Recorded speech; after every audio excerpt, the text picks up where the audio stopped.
નમસ્કાર. સ્વાગત છે તમારું સ્માર્ટ સ્ટડી ગુજરાત. મિત્રો, જીટીયુની એક્ઝામ આપણી શરૂ થવાની છે, જેમાં પહેલું પેપર સીપીડીપીનું છે સેમેસ્ટર 6માં. તમને ખબર જ છે, બધા એમસીક્યુ બેસ્ડ હશે, 70માંથી 70 માર્ક્સનું. રેડી?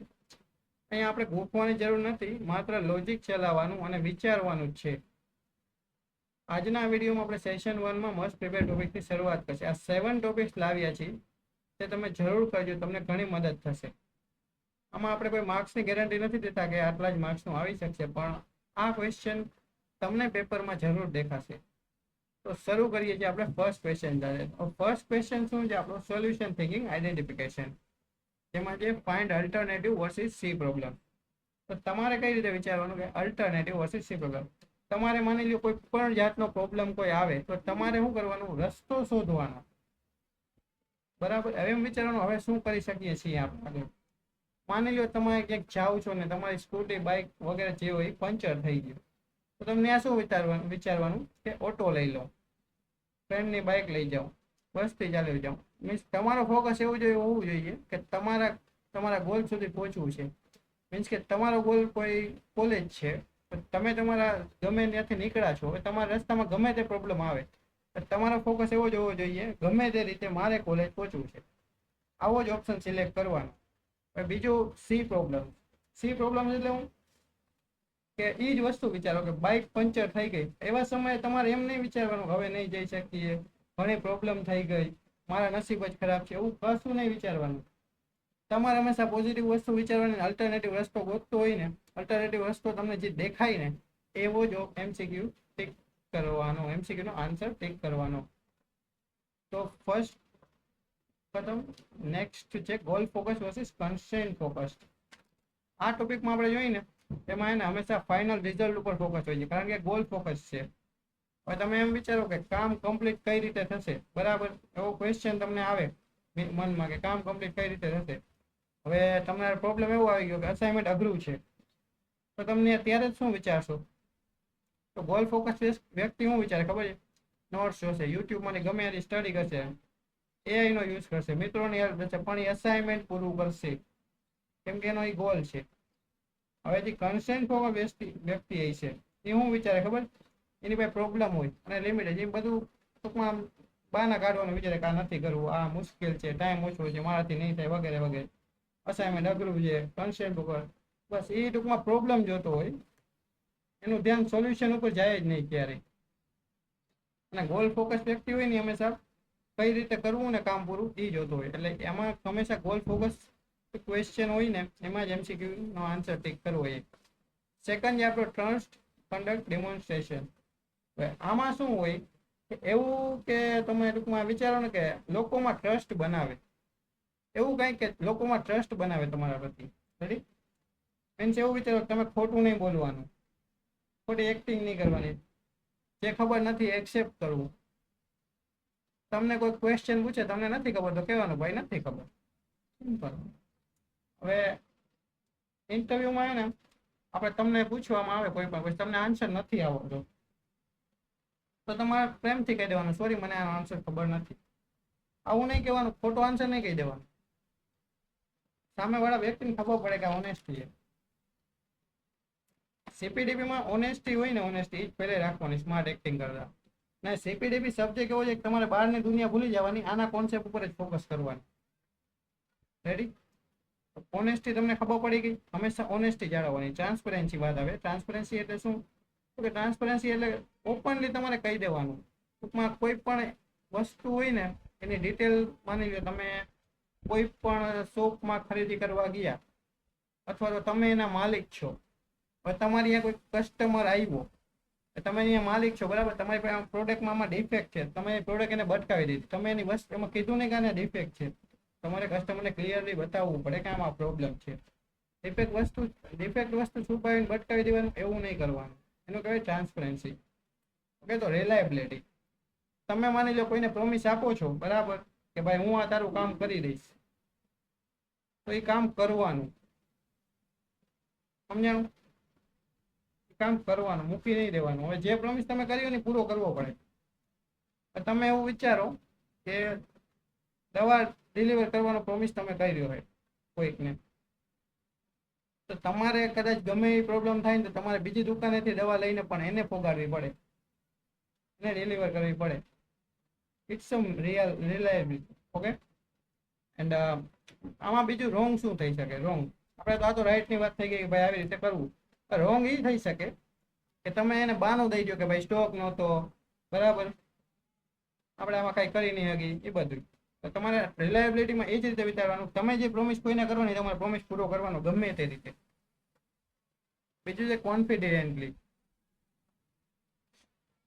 રેડી? એમાં શું હોય તો કે તમારી પ્રાઇવેટ ઇન્ફોર્મેશન હોય ને એ હંમેશા સેફ રાખવી. સમજાણું?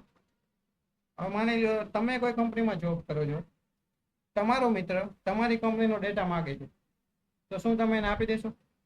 નહીં આપવાનું. કે તમારે તમારી પ્રાઇવેટ ઇન્ફોર્મેશનને હંમેશા સેફ રાખવાની હોય.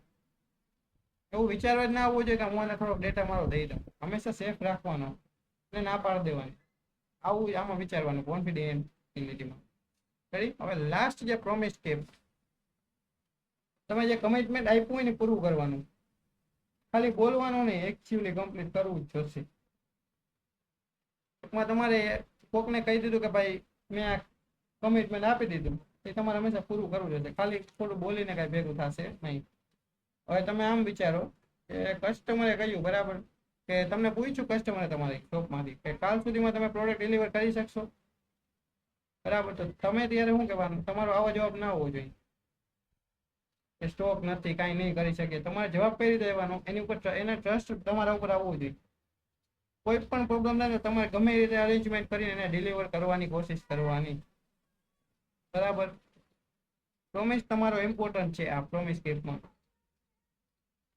આપણે એકવાર એક સમરીમાં જોઈ લઈએ ને, બરાબર. તો જો ઓનેસ્ટીમાં શું આવે? સાચું બોલવું, બરાબર, ખોટું નહીં બોલવાનું. ટ્રાન્સપરન્સીમાં શું આવે? તો કે ઇમ્પોર્ટન્ટ ઇન્ફોર્મેશન હોય ને હાઈડ નહીં કરવાની, ઓપનલી કહી દેવાનું કે આ વસ્તુમાં ડિફેક્ટ છે વગેરે વગેરે. રેડી? રિલાયબિલિટી. રિલાયબિલિટીમાં શું કહેવાનું? તમે જે બોલ્યા હોય ને પ્રોમિસ પૂરો કરવો, બરાબર. કોન્ફિડેન્ટિલિટી, એમાં શું કરવાનું કે પ્રાઇવેટ ઇન્ફોર્મેશનને સેફ રાખવાની અને સિક્રેટ શેર નહીં કરવાના. આ તો મેં તમને કહી દીધું. તો હવે કરેક્ટ થિંકિંગ કીવર્ડ્સ કયા કયા પૂછાઈ શકે આ ટોપિકમાં? તો પેલો honest, keep promise, respect privacy, transparent, responsible, long term trust. આવું બધું હોય ને તો આવા જ MCQ ના આન્સર ટિક કરવાના. લાય, હાઇડ ઇન્ફો, બ્રેક પ્રોમિસ, એવા બધા હોય ને, બ્લેમ, એક્સક્યુઝ, એવા ખોટા ટિક નહીં કરવાના. તમે એક બે પેપર સોલ્વ કરશો ને બધા આ ટોપિક કરીને તમને ખબર પડી જશે. હ્યુમન સેન્ટ્રિક અપ્રોચ, એમાં શું હોય? હ્યુમન સેન્ટ્રિક અપ્રોચમાં શું હોય ખબર? માણસની જરૂરિયાત હોય ને અને એની ટૂંકમાં ડિફિકલ્ટી ઉપર ફોકસ કરવાનું. એને કયું કામ અઘરું લાગે છે, એને શું અત્યારે જરૂરિયાત છે, એના ઉપર ફોકસ કરવાનું આ ટોપિકમાં. તમારે માત્ર ખાલી પ્રોડક્ટ કે રૂલ્સ ઉપર જ નહીં, પરંતુ માણસની જરૂરિયાત અને ડિફિકલ્ટી ઉપર ફોકસ કરવું જોઈએ. તો એમાં ફર્સ્ટ ટોપિક છે user need focus versus product focus. આમાં શું કરવાનું? તો કે યુઝરને ઇઝી અને કમ્ફર્ટેબલ કેમ થશે ને એવું વિચારવાનું તમારે. યુઝરને ઇઝી અને કમ્ફર્ટેબલ કઈ રીતે થશે? હવે તમે વિચારો કે કોઈ ગ્રાન્ડ મધર છે કોઈના પણ, હવે એના હાથ ધ્રુજે છે, તો એના માટે તમે હેન્ડબેગનો મદદ કરી શકો, કારણ કે એનાથી ઇઝીલી ઓપન થઈ શકે, એના હેન્ડ ચેક થઈ શકે અને એને પ્રોબ્લેમ ન થાય કાંઈ પણ લેવાનું. બીકોઝ વૃદ્ધ માણસની પ્રોબ્લેમને આપણે સમજવું પડે, કેમ કે યુઝર નીડ્સ ફોકસ છે, માણસની જરૂરિયાત છે, એ કમ્ફર્ટેબલ રીતે કઈ રીતે કરી શકે ને વિચારવું પડે. અને પ્રોડક્ટ ફોકસ, તમે પ્રોડક્ટ ફોકસમાં એમ વિચારો કે તમે એ વૃદ્ધા માટે હેન્ડબેગ છે એ સ્ટાઇલ ડિઝાઇન વાળી લેવા, એનાથી કાંઈ ફાયદો થશે એને? નહીં થાય ને, કારણ કે એનો પ્રોબ્લેમ છે. તમારે આમાં એક જ વસ્તુ વિચારવાની, પીપલને ફર્સ્ટ રાખવાનું, બરાબર, અને આમાં પ્રોડક્ટને ફર્સ્ટ રાખવાની. આપણે હંમેશા કેવો ઓપ્શન સિલેક્ટ કરવાનો? પીપલ ફર્સ્ટ વાળો. રેડી? બીજો છે એમ્પાથી એન્ડ એક્ટિવ સિમ્પાથી. એમ્પાથી એટલે હું કે બીજા માણસની સિચ્યુએશન હોય ને એને ફીલ કરવાની. હવે માની લો કોઈ હોસ્પિટલ છે, ત્યાં દર્દી તો હોય જ, હવે દર્દી બી ગયેલો છે, તમારે શું કરવાનું? એને શાંતિથી સમજાવવાનું, એને એવું ફીલ કરવાનું કે તમે એનું ધ્યાન રાખો છો, એને કશું પ્રોબ્લેમ આવવા નહીં દો તમે, બરાબર. એને કહેવાય એમ્પાથી. સિમ્પાથી કોને કહેવાય? એક્ટિવ સિમ્પાથી. તો ખાલી ખોટું લાગે છે તો ઇનફ નથી. કોકને ખોટું લાગે ને ઇનફ નથી. પણ આમાં સીબીડીમાં શું હોય ખબર છે? એક્શન લેવું પડે તમારે એના ઉપર કે ભાઈ હવે આને પ્રોબ્લેમ થાય છે તો આપણે શું સોલ્યુશન લેવે કે. એક્ઝામ્પલ તરીકે તમે એમ વિચારો કે વૃદ્ધ વિધવાઓ હોય એ સમસ્યાનો સામનો કરી રહી હોય, તો તમને અંદર તેમ થઈ ગયું મને આના મને બહુ ખોટું લાગ્યું. એ સિમ્પાથી છે તમારી. પણ તમારે એક્ટિવ સિમ્પાથી ક્યારે કરી તમે? જ્યારે તમે એના માટે કંઈક કર્યું. માની લ્યો હવે એ લોકોને અટાણે બરાબર ઇન્ડિપેન્ડન્ટ નથી, કંઈ કરી શકે એમ નથી. તમે શું કર્યું? એના માટે રોજગારી ઊભી કરી હતી, એવા કાર્યક્રમ શરૂ કર્યા અને એ સ્વતંત્ર રીતે એને કામ કરીને પોતાનો રોજગાર હલાવી શકે. That's the active sympathy. તમને અંદરથી ખોટું લાગે એ જરૂરી નથી, પણ તમે એના માટે કંઈક કરો અને એને ફાયદો થાય એ જરૂરી છે. નેક્સ્ટ ક્વેશ્ચન છે. નેક્સ્ટ ક્વેશ્ચન પહેલા આપણે એકવાર આમાં જોઈ લઈએ. હજી એક્ટિવ સિમ્પાથીનું લેવલ હોય ને, એક્ચ્યુઅલ સિચ્યુએશન કેવી હોય ખબર? જે એક્ટિવ સિમ્પાથીનું લેવલ હોય ને હાઈએસ્ટ હોય રાખવાનું. પછી સિસ્ટમ જેને લોંગ ટર્મ હેલ્પ હોય ને એ મીડિયમ હોય છે લેવલે. અને ડાયરેક્ટલી હેલ્પ કરો ને તમે કોઈ પર્સન તો એ હાવ લોએસ્ટ હોય છે, કેમ કે એમાં તમારી ફિલિંગ જ આવી ઓનલી. એક્ટિવ સિમ્પાથી મેં તમને કીધું ને ઇન્ડિપેન્ડન્ટ, કોકને આમ તમારે કામ આવવાનું મદદ, એના તમે કંઈક તમને ખોટું લાગવું જરૂરી નહીં, એનું કામ થવું જરૂરી છે. એના માટે તમે કંઈક કરો ને એને કંઈક ફાયદો થાય, એ હાઈએસ્ટ લેવલ ઉપર રેન્કિંગ કરતો હોય છે. પછી મિડલમાં તમારે એવું જોવાનું કે એક સિસ્ટમ ચેન્જ કે તમે એને કંઈક લોંગ ટર્મ હેલ્પ કરી નાખી. તમે રોજગાર આપ્યો, તમે એને લોંગ ટર્મ હેલ્પ કરી. તમે કાર્યક્રમ શરૂ કર્યો ને એક બહુ ઊંચું થોડુંક કામ કરી નાખ્યું એના. તમે કઈ કોઈ પર્સનની ડાયરેક્ટ હેલ્પ કરો ને મીડિયમ કામ થયું. રેડી? લોવેસ્ટમાં તમે ખાલી તમને અંદરથી એમ થઈ ગયું ભાઈ મને ખોટું રહી ગયું આના પ્રત્યે, બસ એનાથી વધારે કશું નહીં, એ કઈ કામનું નથી.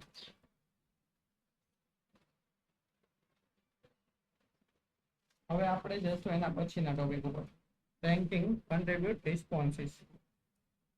તો એમાં systematic value, sincere, self centre, આવી રીતે 4 લાઈન આપેલી છે. રેડી? તો આપણે બધા એક એકને સમજવાની પ્રયાસ કરીશું. સિસ્ટેમેટિક. હવે સિસ્ટેમેટિકમાં તમે એવું વિચારો કે એને હાઈએસ્ટ પ્રાયોરિટી દેવાની, બરાબર? આપણે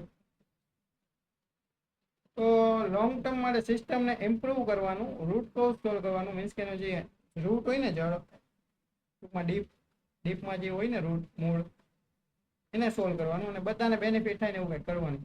તો આપણે હમણાં જ વાત કરી કે વૃદ્ધ વિધવાને કાર્યક્રમ સ્ટાર્ટ કરીને રોજગારી આપી અને ઇન્ડિપેન્ડન્ટ બનાવી. રેડી? આપણે હવે આ એજ કેમ આપણે આપ્યું ખબર છે? એક તો એ લોંગ ટર્મ છે, કેમ કે આ ઘણા સમય સુધી એને મદદ થશે, એનાથી ઘણા પીપલને બેનિફિટ થશે, આખી સિસ્ટમ ઇમ્પ્રૂવ થશે. એટલે એક સિસ્ટમેટિકને હાઈએસ્ટ પ્રાયોરિટી આપવામાં આવે છે. ત્યારબાદ આવી વેલ્યુ ક્રિએટિંગ. હવે કોઈ બીજાને મિનિંગફુલ બેનિફિટ થાય ને, બેનિફિટ દેવું ને, એને કહેવાય વેલ્યુ ક્રિએટ કરી. એક્ઝામ્પલ તરીકે તમે એમ વિચારો કે સ્ટુડન્ટને બેટર લર્નિંગ એક્સપિરિયન્સ દેવો, બરાબર? આ સારું છે પણ સિસ્ટમેટિક જેટલું ડીપ નથી. આનાથી ખાલી સ્ટુડન્ટને શું કે લર્નિંગમાં એક્સપિરિયન્સ થાય, બેટર થોડુંક વધારે સારું મળશે, એનાથી ખાલી વેલ્યુ ક્રિએટ થશે. તમે કોઈની આમ લોંગ ટર્મ માટે એવું કંઈ નથી કે તમે સિસ્ટમ આખી ઇમ્પ્રૂવ થઈ જશે, ઘણા પીપલને ફાયદો થશે. એટલે આને પ્રાયોરિટી હંમેશા છે ને એના ઓછી આપવામાં આવી જાય, વેલ્યુ ક્રિએટિંગને. ત્યારબાદ છે સિન્સિયર. સિન્સિયર એટલે તમને ખબર જ હોય, કહેતા હોય ને સિન્સિયર વ્યક્તિ છે, એના માટે હું પોતાનું કામ ઓનેસ્ટલી ને પ્રોપરલી કરતો હોય, ખાલી ઈમાનદારીથી ને પોતાનું કામ હોય ને પ્રોપરલી પરફેક્ટ જ હોય એનું કામ. It is a sincere. Example તરીકે પ્લાન્ટ્સને ડેઈલી પાણી આપવું. તમે પ્લાન્ટ્સ હોય બરાબર, એને પાણી કાયમ આપતા હોય, એ સારું હોય, પણ એક તમે હું કઈ રીતે કામ કરો છો એ વિચાર્યું? તમે ખાલી કામ કરવા પૂરતું કર્યું કે ભાઈ પાણી આપવાનું છે તો પાણી આપ્યું, બસ. એ તમે શું કર્યું? ઈમાનદારીને પ્રોપરલી તમારું કામ પૂરું કરી નાખ્યું. એટલે આને ત્રીજે રેન્કિંગ આપવાની. ચોથે રેન્કિંગ કોને આપવાની? સેલ્ફ સેન્ટરને. એને હંધેથી લોવેસ્ટ આપવાની. એ સ્વાર્થી માણસ જે થયો ને, બસ એના જેવું છે, ખાલી પોતાનું જોવે બેનિફિટ, એક્સક્યુઝ આપે અને કોઈ પણ પ્રોબ્લેમ આવે તો ગીવ અપ કરી દે આરામથી. એને સેલ્ફ સેન્ટર્ડ આપવામાં આવે. એક્ઝામ્પલ તરીકે એમ વિચારો ને કે ફોટોને કોઈ સોશિયલ મીડિયામાં તમે નાખો ને, એમાં લાઇક્સ લેવું, બરાબર? લાઇક્સ આવે ને બસ લાઇક્સ આવે એટલે એ અંદર એમ થઈ ગયું કે ભાઈ સારું, એ પોતાના માટે કરે છે, સ્વાર્થી, બેનિફિટ કાંઈ થતો નથી બીજાને એનાથી. પ્રોજેક્ટ અઘરો મળી ગયો બરાબર તો મૂકીને વયો ગયો એવો કરી દીધો એને કે ભાઈ સેલ્ફ સેન્ટર એટલે આવાને લોએસ્ટમાં જ રાખવાના આવે છે રેડી એકવાર પાછું જોઈને સિસ્ટમેટિકલી હું કીધું બધાનો લોંગ ટર્મ બેનિફિટ જોવું વેલ્યુ બીજા કામ લાગે એવું કંઈક કરવાનું બીજાને કોઈકને કામ લાગવું જોઈએ આપણે વાત થઈ છે ને સિન્સિયર ખાલી પોતાનું કામ પ્રોપરલી ને ઓનેસ્ટલી કરે સેલ્ફ સેન્ટર ખાલી પોતાનું જોયું રેડી હવે આપણે પાંચમા ક્વેશ્ચન તરફ જશું વેલ્યુ ક્રિએશન ના ટાઈપ્સ ઉપર તો ક્વેશ્ચનમાં પૂછવામાં શું આવશે ખબર છે કઈ વેલ્યુ ક્રિએટ થઈ રહી છે ક્વેશ્ચનમાં આવું પૂછે કઈ વેલ્યુ ક્રિએટ થઈ રહી છે તો જેમાં પહેલું હું તમને કીધું યુટિલિટી યુટિલિટી વેલ્યુ એટલે શું ખબર છે કે વસ્તુ શું કામ કરે છે કોઈ વસ્તુ હોય એ શું કામ કરે છે હવે તમે એમ વિચારો કે ફોનનું કવર હોય એ શું કરે ફોનને પ્રોટેક્ટ કરે સિમ્પલ પ્રેક્ટિકલ યુઝ છે યુટિલિટી એટલે વસ્તુ શું કામ કરે છે એટલું યાદ રાખવાનું વસ્તુ શું કામ કરે છે ફોન કવર ને રહ્યો હોય ફોનનું કવર હોય ફોનને પ્રોટેક્ટ કરે છે ત્યારબાદ આપણે બીજું શું છે એક્સપેરિયન્શિયલ એ શું છે તો કે એક્સપેરિયન્શિયલ એટલે શું થાય ખબર છે તમે કોઈ પણ વસ્તુ યુઝ કરો ને ત્યારબાદ તમને એક્સપિરિયન્સ કરવામાં કેવું ફીલ થાય છે ને ઇમોશન ઓર એક્સપિરિયન્સ એ તમારે કહેવાનું હવે એમ વિચારો કે તમે ક્યાંક ફંક્શનમાં કોઈ ગયા ત્યાં કાંઈ પણ દાંડિયા રાસ કે વગેરે વગેરે જે હોય કોન્સર્ટ હોય એ બધું ચાલે છે હવે એવું બધું દાંડિયા રાસ ને એવું બધું ચાલે છે તો તમને એ ગમ્યું તો એ તમારું શું થયું એક એક્સપિરિયન્સ થયો કે ભાઈ આ કંઈક યાદ રાખવા જેવું હતું કે ભાઈ ના ને અહીંયા ગયા હતા તો મજા આવી ક્યાંક તમે ટ્રાવેલ કરવા ગયો તમને અહીંયા રોમાંચક કંઈક મજા આવી એ તમને એક્સપિરિયન્સ થયો કે ભાઈ તમારા ઇમોશન તમે ફીલ કર્યું ત્રીજું એ હ્યુમન ટૂંકમાં સોશિયલ વેલ્યુ માણસોની લાઈફ ઇમ્પ્રુવ થાય એવું કંઈક વિચારવાનું એમાં વેલ્યુ ક્રિએટ કરવાનું વેલ્યુ ક્રિએટ થવી જોઈએ તમારી હવે તમે કોઈની ગ્રોથ કરાવો કોન્ફિડન્સ આપો ઇન્ડિપેન્ડન્સ બનાવો એને કંઈક બેનિફિટ થાય એવું કંઈક કરો આપણે એક જ એક્ઝામ્પલ યાદ કરો વૃદ્ધ મહિલાનું આપણે વાત કરી દીધું તમે એને રોજગારી આપીને વધુ ઇન્ડિપેન્ડન્ટ બનાવી દીધી બરાબર તો હું થયું એની લાઈફ ઇમ્પ્રુવ થઈ ગઈ એની લાઈફમાં કંઈક ગ્રોથ થશે એને કંઈક કોન્ફિડન્સ આવ્યો એ પોતે ઇન્ડિપેન્ડન્ટ થઈ ગઈ એને કોઈની જરૂર ના પડી that's the human benefit financial value last છે આમાં ફાઇનાન્શિયલ વેલ્યુ એવું કે પૈસા રિલેટેડ વેલ્યુ હોય કોઈ પણ પ્રોફિટ સેવિંગ્સ કે ઇકોનોમિક આર્થિક મૂલ્ય કોઈનું વધતું હોય હવે તમે એમ વિચારો કે કોઈનું ઘર એક્સપેન્સિવ છે તો હું કહી આપો તમે કેમ કે એની લોકેશન સારી હોય પૈસા સારા હોય એવું બધું ફાઇનાન્શિયલ ડિફરન્સમાં એટલું જ હોય ફાઇનાન્શિયલ વેલ્યુમાં એવી રીતે જોઈએ પૈસાની રિલેટેડ વેલ્યુ પ્રોફિટ સેવિંગ ને આર્થિક વેલ્યુ જે રીતે એની હોય નહીં એનું ઘર એક્સપેન્સિવ છે કેમ કે એની લોકેશન સારી છે ભાઈ સિમ્પલ આમાં એક ક્વેશ્ચનમાં આવું એક પૂછાઈ શકે છે તમને યાદ રાખવું જરૂરી છે યુટિલિટી ને એક્સપેરિયન્શિયલનો ડિફરન્સ આવું એક કોઈ ક્વેશ્ચન આવે બરાબર એમાં બે આપ્યા હોય તમારે બે ઓપ્શન આપ્યો એમાંથી ઠીક કરવાનું હોઈ શકે છે તો એવું વિચારવાનું ફોન કામ શું કરે છે ને ફોન વાપરવામાં કેવું ફેલ થાય છે યુટિલિટી એટલે આપણે હમણાં કીધું વસ્તુ શું કામ કરે છે અને એક્સપિરિયન્શિયલ એટલે મેં તમને કીધું કે વાપરીને તમે કેવું ફીલ થાય છે બરાબર એક્સપિરિયન્સ ટૂંકમાં ઇમોશન બસ આ જ રીતે આમાં એ જ વિચારવાનું છે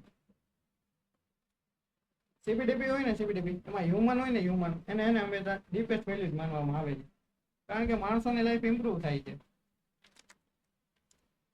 અને બસ આ જ કહેવાનું હતું બાકી તો કાંઈ એ નહીં બધું પૈસાને વેલ્યુ માટે હવે એન્ગેજિંગ ડીપલી જો એમસીક્યુમાં પૂછાય ને એંગેજ ડીપલી એટલે હું તો ઓપ્શનમાં સ્ટેપ બાય સ્ટેપ કામ કરવાનું સિંગિંગ ક્લેરિટી પરસિસ્ટન્સ સ્પષ્ટતા શોધવાની અને હાર ન માનવી કોઈ એવો ક્વેશ્ચન હોય જેનો આન્સરમાં સ્પષ્ટતા આપેલી હોય અને હાર ન માનવા નેવર ગીવ અપ વાળો કોઈ ક્વેશ્ચન હોય તો એ જ તમારો રાઈટ આન્સર હશે આમાં કોઈ પણ એક ફિલ્ડમાં ડીપલી તમારે એંગેજ થવાનું રહેશે અને પ્રેક્ટિસ કરશો લાસ્ટ 2 પેપર સોલ્વ કરજો આરામથી આ બધા કોઈ ટોપિક કરીને તમને બધું ખબર પડે અને કેસ સ્ટડી અને સેક્શન એમાં આવે છે દર પહેલે કોઈ પણ કેસ સ્ટડી હોય આ બધા ટોપિક કરેલા છે ને એમાંથી મિક્સમાં આવી શકે છે અને તમને કશું પ્રોબ્લેમ નહીં થાય તો મિત્રો આ હતા સેક્શન 1 ના મોસ્ટ આઈએમપી ટોપિક છે 70 માર્ક્સના એમસીક્યુ પેપરમાં તમને ગેમ ચેન્જર સાબિત થઈ શકે ગોખવા કરતા કીવર્ડ મગજમાં સેટ કરી લેજો જો આ વિડીયો હેલ્પફુલ લાગ્યો હોય તો તમારા ક્લાસના અને બીજા મિત્રોને શેર કરો અને લાઇક શેર અને સબસ્ક્રાઇબ કરવાનું ના ભૂલો થેન્ક યુ ધન્યવાદ